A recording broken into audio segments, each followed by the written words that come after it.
अब हम आपको जिहाद और इस्लाम का वो सही अर्थ दिखाना चाहते हैं जिससे हमारे देश के मुसलमानों को और आप सबको हमेशा दूर रखा गया है। दुनिया का कोई भी धर्म हिंसा को बढ़ावा नहीं देता, इस्लाम भी नहीं देता। इसलिए किसी भी मजहब के बारे में किसी नतीजे पर पहुंचने से पहले हमें उसके सिद्धांतों के बारे में जरूर पता होना चाहिए।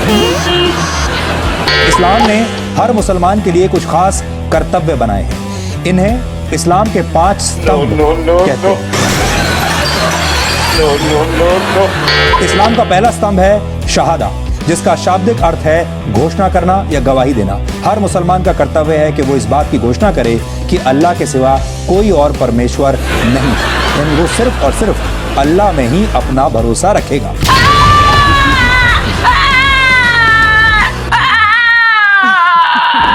दूसरा स्तंभ है सलात। फारसी में इसी को नमाज भी कहते हैं। इस्लाम कहता है कि हर मुसलमान के लिए दिन में 5 बार नमाज पढ़ना जरूरी है। इस्लाम का तीसरा स्तंभ है ज़कात। आप इसे साल में 1 बार किया जाने वाला दान भी कह सकते हैं। हर मुसलमान के लिए जरूरी है कि वो अपनी आय का, अपनी आमदनी का एक हिस्सा जरूरतमंदों को दान जरूर दे, चैरिटी करें अंग्रेजी में अगर आप कहें तो। इस्लाम का चौथा स्तंभ है सौम। इसे रोजा रखना भी कहते हैं। इस्लाम में कहा गया है कि रमजान के महीने में हर मुसलमान के लिए रोजा यानी व्रत रखना जरूरी है।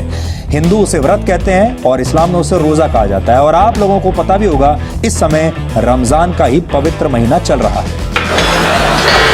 इसी तरह हज को इस्लाम का 5वां स्तंभ माना जाता है। हर मुसलमान का यह कर्तव्य है कि अगर वो मक्का जाने का खर्च उठा सकता है तो जीवन में कम से कम 1 बार उसे हज जरूर जाना चाहिए।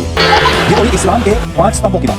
जिहाद को इस्लाम का 6वां स्तंभ माना जाता है। जिहाद का शाब्दिक अर्थ है पवित्र युद्ध, लेकिन जिहाद की परिभाषा को हमेशा गलत तरीके से पेश किया गया है। इस पवित्र युद्ध को हर युद्ध बताता है, दुनिया भर में इसका गलत इस्तेमाल होता है। आतंकवादी हिंसा और दहशत फैलाते हैं और उनको जिहादी कहते हैं। कट्टरता को जिहाद बताता है, कट्टरता अपने काम को सही करता है। आज हम आपको बताने वाले हैं कि कौन से काम जिहाद की श्रेणी में नहीं है। अगर नहीं करेंगे तो जिहाद के मामले में आपको नहीं करेंगे। अगर किसी के ऊपर इस्लाम कबूल करने के लिए जबरदस्ती की जाए तो इसे जिहाद नहीं कहा जा सकता। अगर किसी देश क्षेत्र पर कब्जा करने के लिए उसका हमला किया जाता है तो इसे भी जिहाद नहीं है। इसी तरह अगर आर्थिक फायदे के लिए किसी इलाके पर हमला किया जाता है तो ये जिहाद नहीं है। सिर्फ अपनी ताकत का प्रदर्शन करने के नाम पर, लीडर की ताकत का प्रदर्शन करने के नाम पर हिंसा को जिहाद नहीं कहा जा सकता। अगर निर्दोष लोगों, बच्चों, महिलाओं की हत्या की जाती है या उनका बलात्कार किया जाता है, इसे भी जिहाद बिल्कुल नहीं कह सकते। और अगर किसी पर हमला करके उसकी संपत्ति का नुकसान किया जाता है, इसे भी जिहाद नहीं कहते। इसी तरह अगर किसी को हराने के लिए जैविक युद्ध का सहारा लिया जाता है तो इसे भी जिहाद नहीं कहा जाना चाहिए। जिहाद ही नहीं, इस्लाम में तो साधारण युद्ध के लिए है और नियम का पालन करना बुरा माना जाता है। ये है कि आप युद्ध की तैयारी खुद न करें। किसी बादशाह या सुल्तान के निर्देश पर नहीं, बल्कि सिर्फ किसी धार्मिक नेता के कहने पर ही शुरू किया जा सकता है। ये नियम ये भी कहते हैं कि एक दुश्मन को भी पूरा सम्मान देना चाहिए और दुश्मन सैनिकों के साथ न्याय करना चाहिए। दुश्मन सेना के भाई सैनिकों का इलाज उन्हें अपना सैनिक मानकर करना चाहिए। युद्ध जितनी जल्दी हो सके उसे समाप्त करना चाहिए। अगर कोई चाहते हैं करे तो फौरन युद्ध विराम की घोषणा कर देनी चाहिए। युद्ध के दौरान खून या पानी सूखों में जहर डालना बिल्कुल प्रतिबंधित। आधुनिक युद्ध की भाषा में कहें तो रासायनिक या जैविक हथियार से हमला करना गुनाह है।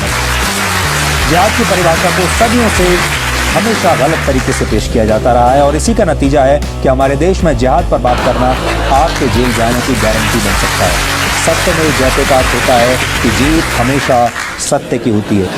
एकदम इन्होंने वक्त बदल दिया, जज्बात बदल दिए, जिंदगी